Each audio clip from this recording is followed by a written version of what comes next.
Hey there, slackers. How's everybody holding up? It is video lesson 17. I know I say that, you guys are probably like, why do you say that every time?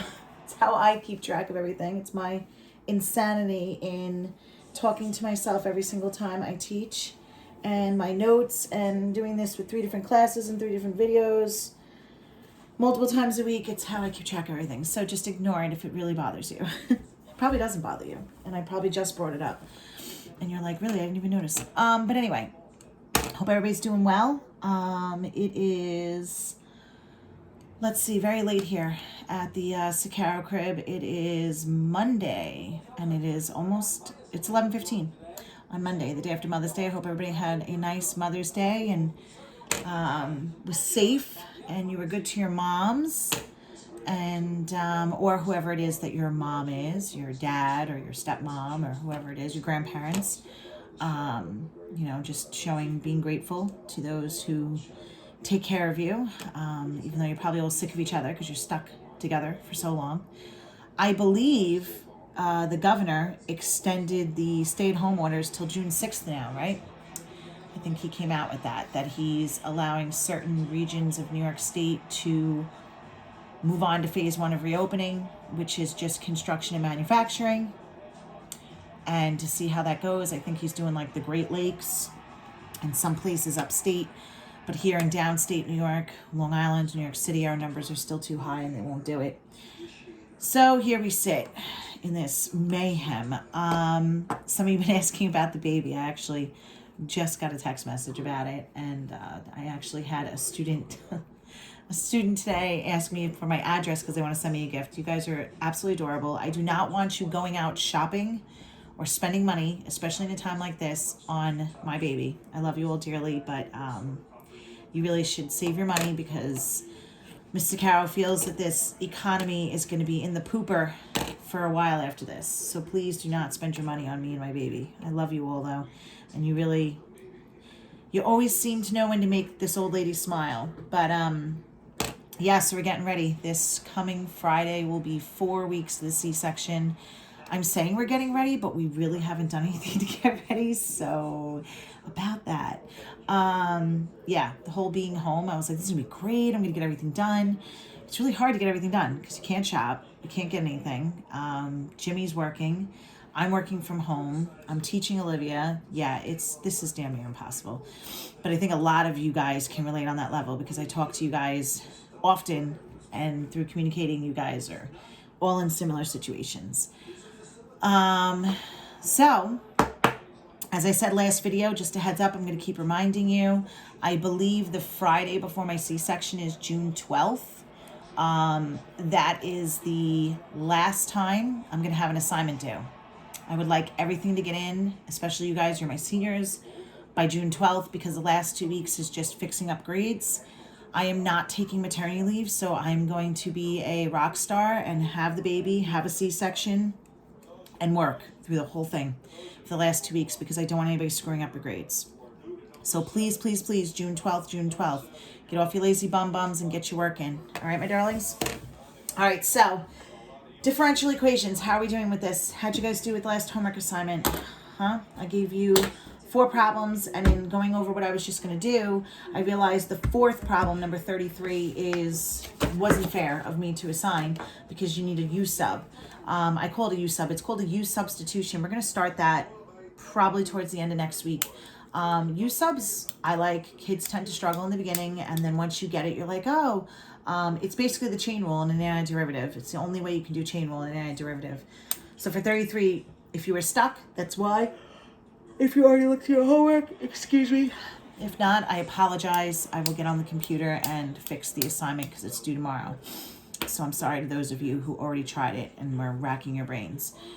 So the game plan right now is I want to spend one more lesson on differential equations, because technically if you're in school, I would do 2 days on it. I would do Monday, Tuesday. I'm going to go over the homework assignment, 27, 29, and 31. And then I'm going to do, I think, 2 or 3 more problems. And I'm going to give you guys a couple more problems to do. So this should be a relatively short video, I want to say. Okay, so 27. Your homework question 27. So these were the homework questions. It was in the textbook, and it was pages 313. Okay.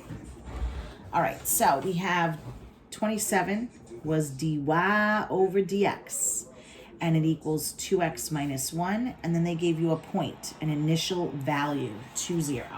So remember, dy over dx is what notation? That's right, it's derivative notation. So they're giving you the derivative, and they're asking you to work backwards to find the original function, y equals. So in order to do that, what's the opposite of a derivative? How do you work backwards? What's the inverse of a derivative? That's right, ladies and gentlemen, an antiderivative. So the first thing we're going to do, step 1, is separate the variables. So I'm going to stick it over 1, and everybody go kung fu fighting. So 1 times dy is 1 dy. Some of you were asking me, what do I do with that if I just have a dy? I'm going to get to that in a second. So I have 2x minus 1 dx on the other side. Now, separate your variables means I need my y dy's on one side and my x dx's on the other. So CYA, check yourself before you wreck yourself. Is that all good in the hood? Yeah, buddy. So we're going to leave it. And now, how do you undo the derivative notation? You take the antiderivative on both sides. And this is where your question came up. Some of you were like, how do I do that? What's the antiderivative of 1 dy? Well, think about it this way. What's the derivative? Just a little side note over here. What's the derivative of x? Remember, you multiply and take 1 away. The derivative of 1x is just 1. So what's the derivative of 1? You have to give it an x. Okay? So the antiderivative of 1 is, in this case, it's a y, the variable. Okay? And then over here, we're going to add 1, put it over that number. And then again, what's the derivative of negative 1? Well, now the variable's an x, so it's negative x.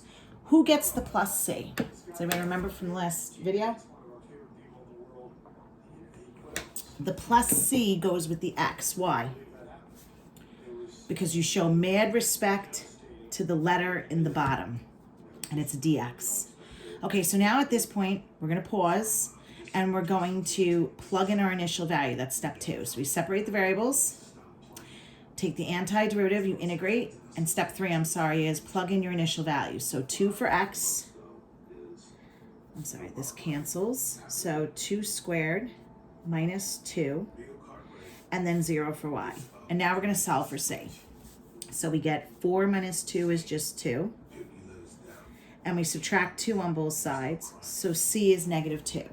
Now your last step is you go back to here, you plug in your c value and solve for y, which is nice because in this case y is by itself.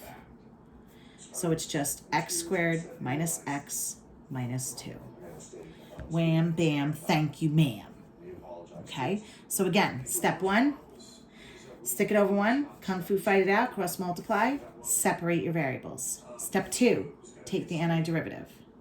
Step 3, when you take the antiderivative, your step 3 is plug in your initial value, 2 for x, 0 for y, and solve for c. And then the last step is plug in your c and solve for y.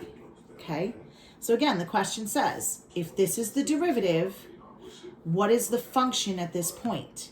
Working backwards, how do you undo a derivative? You take the antiderivative. So the function, the y equals at this point of this derivative is right there. Okay? Next, 29. dy over dx. Let's get triggy with it. Na na na na na na na. Na na na na na na. Getting triggy with it. Is that getting old yet? Too bad, so sad, pumpkin. Okay, so, whoa, Nelly. Before you get crazy and start being like, oh my god, trig, stick it over 1, and everybody go kung fu fighting. So you have 1 dy equals secant squared x dx. Now check yourself before you wreck yourself. Do I have my x dx's and my y dy's on opposite sides of the equal sign? Yes, I do. So step 2 is take the antiderivative. That's how you undo the derivative notation. The antiderivative of 1 is just, in this case, the variable is y. The antiderivative of secant squared. Okay, let's stop for a second. All right, so we got to write down our derivatives. The derivative of sine is cosine. The derivative of cosine is negative sine. The derivative of tangent is, there it is, secant squared. And the last one is the derivative of secant is secant tan. So this is the one I'm looking at. So the antiderivative of secant squared is just tangent. Who gets the plus c? The plus c goes with the, we show mad respect to the letter in the bottom, so it goes with the x. Okay, now let's plug in. Pi fourths for my x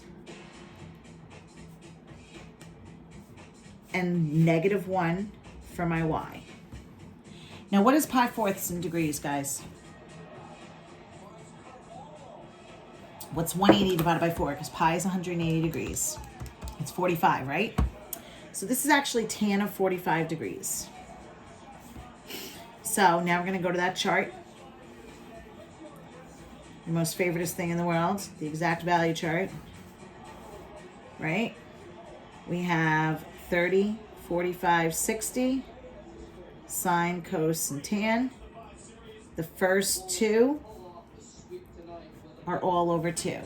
Sine's the first one, so start with the square root of 1, which is just 1. Square root of 2, square root of 3. Reverse alphabetical order, reverse it. Square root of 3, square root of 2, square root of 1. Tan's the third one, so it starts out over 3. Steal the rad 3 from the one above it. Then think to yourself, what's 3 divided by 3? It's just 1, but it's not 3 divided by 3. It's a rad 3. That's how I always remember it. I say it every time. If it doesn't help, too bad, so sad, pumpkin. Come up with your own thing then. So tan 45 is just 1. So if we solve for c, we subtract 1 on both sides. So we get c is -2. So now we're going to go back to this mofo right there. And everywhere you see c, you're going to plug in a -2. And there it is, ladies and gentlemen. Y equals tan x minus 2. How do you like that? You're like, sure, I like it if you do it for me. All right, let's do the last one. 31.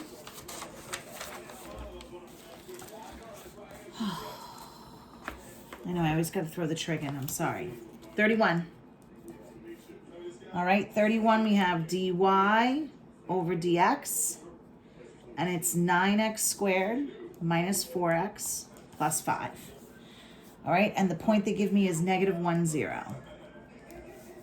All right, so first thing I'm going to do is separate the variables. That's step 1. Stick it over 1. Everybody go kung fu fighting. So 1 dy is going to be this mofo dx. Now, how do I separate the function from the dx? How do I undo derivatives? Take the antiderivative. The antiderivative of 1, if the variable is y, is just y. This is 9x cubed over 3 minus 4x squared over 2 plus 5. Again, I'm going to stick a variable with it, x. Who gets the plus c and y? The x gets the plus c. Why? Because you show mad respect to the letter in the bottom. All right, now I'm going to clean this up a little over here, okay? So 3x cubed minus 2x squared plus 5x plus c. How are we doing so far, darlings? All right, now, so step 1, separate the variables. Step 2, integrate. Step 3, plug in your initial value. So everywhere you see x, I'm going to put a -1. So -1 cubed is -1. -1 squared is +1. All right, and y is just 0. So this is -3, -2, -5. Oh my Lord. So -5 and -5 is -10. So what is c? It's just 10. Does that sound about right? So now go back to this mofo. We're going to rewrite it, plug in my c, and make sure we have y by itself, which it already is.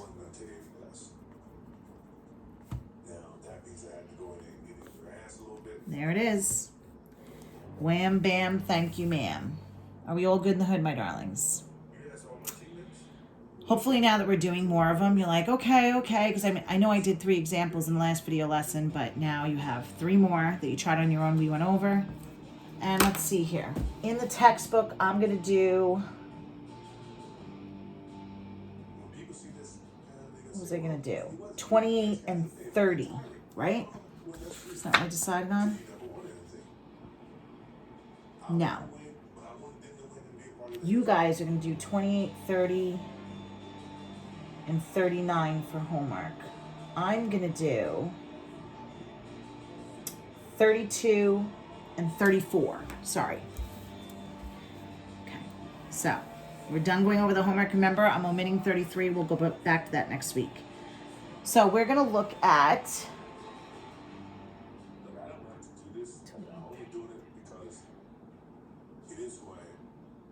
32 and 34 in the textbook handout, okay, that I posted on the last video lesson, page 313. So 32. 32 is dy over dx. And oh yeah, we're going to get triggy with it. Na na na na na na na. Na na na na na na. Get triggy with it. Oh my God, how many of you just threw up in your mouth? If it wasn't bad enough, I have 2 trig functions and they're giving you y of pi equals 1. All right, so anyway, remember, it's your xy. This is the point, pi 1. Try not to let that freak you out too much. Okay, just like when we did a couple of these, I think we did one of these in the notes packet. All right, so I'm going to stick it over 1 and separate my variables. Everybody go kung fu fighting. So we have cosine x plus sine x dx, and I have a 1 dy. How do I rip the derivative apart from the functions? Take the antiderivative on both sides. Ugh, I wrote this on the other paper, didn't I? Would it kill me to write it again? Probably not. The derivative of sine is cosine. The derivative of cosine is negative sine. The derivative of tangent is secant squared. And the derivative of secant is secant tan. So, what's the antiderivative of cosine? The antiderivative of cosine is just 2, positive sine. Now, the antiderivative of negative sine is positive cosine. The integral of negative sine is positive cosine. So the antiderivative of the positive sine is going to be negative cosine. Let me do that one more time. The antiderivative of negative sine is positive cosine, which means that the antiderivative of positive sine is going to be negative cosine, because you have to switch the symbols, switch the signs, sorry. Okay, this is just a y. Who gets the plus c? The x does, because you show mad respect to the letter in the bottom. Okay, so now we're going to plug in our x's, which in this case is your pi.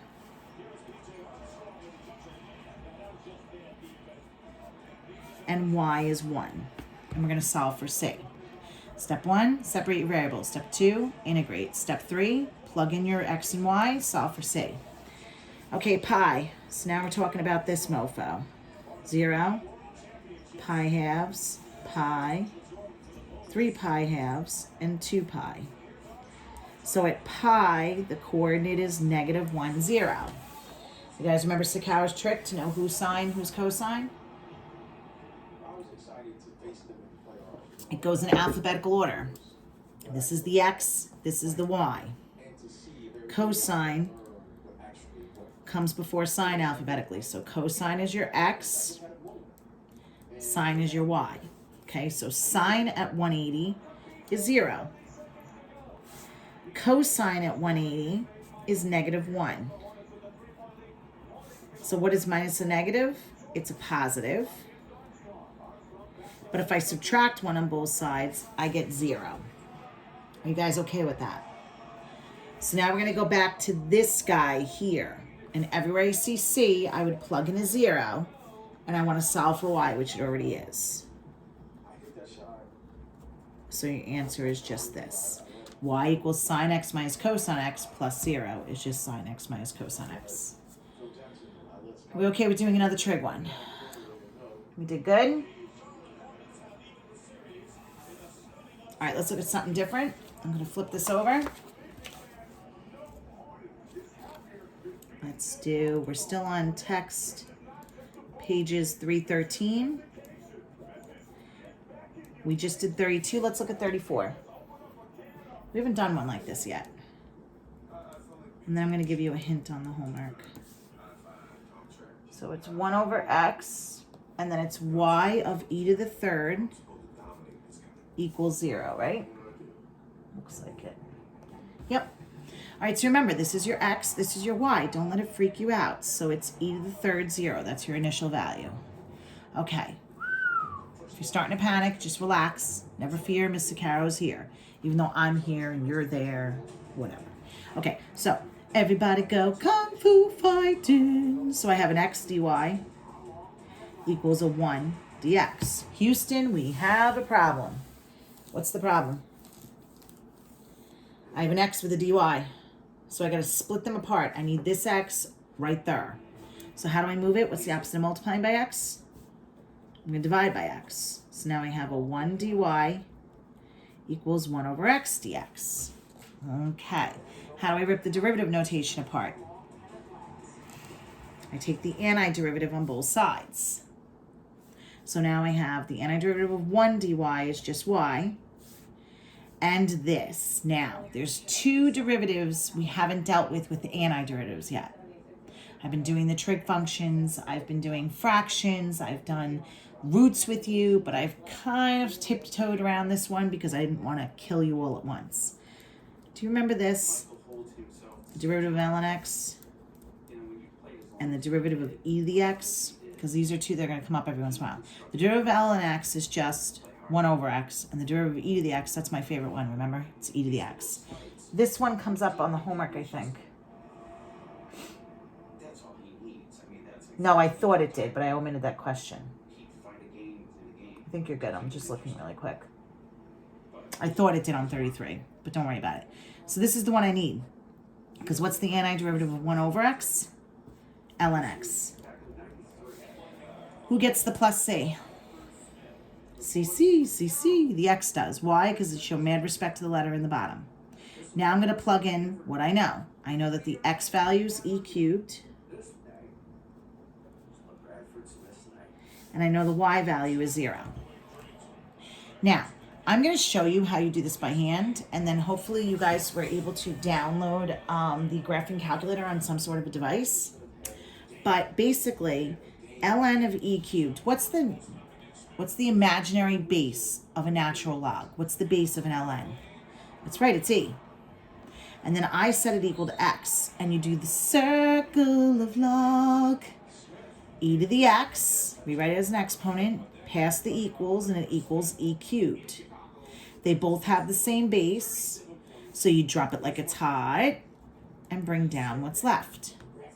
So ln e to the 3 is just 3.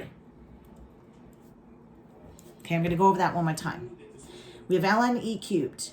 The imaginary base is base e. I set it equal to a variable, x, y, whatever, your mom, sorry, she's a very nice lady, and you do the circle of log. E to the x, put that x up top, pass the equals e cubed. That's just rewriting a log as an exponent. Same base, drop it like it's hot, bring down and solve what's left. Okay, now if you don't believe me on the calculator, you can do ln of e cubed. And there it is. Wham, bam, thank you, ma'am. You get 3. All right, so now, that's a C, by the way. I don't know why I wrote it as an E. How do you solve for C? You just subtract 3 on both sides, so you get negative 3. Now, the last step is go back to this guy right here and rewrite it with your new C, which is negative 3. So the answer is ln x minus 3. If this was multiple choice, you would probably see it written like this. Just because they don't like writing numbers after ln x, because then people mistaken it for being part of ln. Okay? All right, my darlings, so that's it. Like I said, this is a short video. I just wanted to spend one more on differential equations. Your homework for video lesson 17 is your textbook, pages 313. I put that up on lesson 16. We're going to continue to work on that. It's going to be numbers 28, 30, and 39. I'll just glance at it really quick. 28, I would simplify it first. So they have for 28, they give you 1 over x squared plus x. I would rewrite this as x to the negative 2 and then stick it over 1 and cross multiply. 30 is pretty self-explanatory. Okay, 39. They give you all this funky notation with position and velocity. Yeah, buddy. And then they explain some crap in the directions. So I feel like just setting it up is going to be hard for you guys. The v, they tell you in the directions, is ds over dt. Okay, I feel like when you write it this way, it makes a little more sense. We're going to show mad respect to the t, the letter in the bottom. So when the t part is the part that gets the plus c. You're going to stick it over 1 and cross multiply. The t gets the plus c. So how do I write this guy? Just remember, it's the position at a certain time. So this is your t, 0, and this is your s, 10.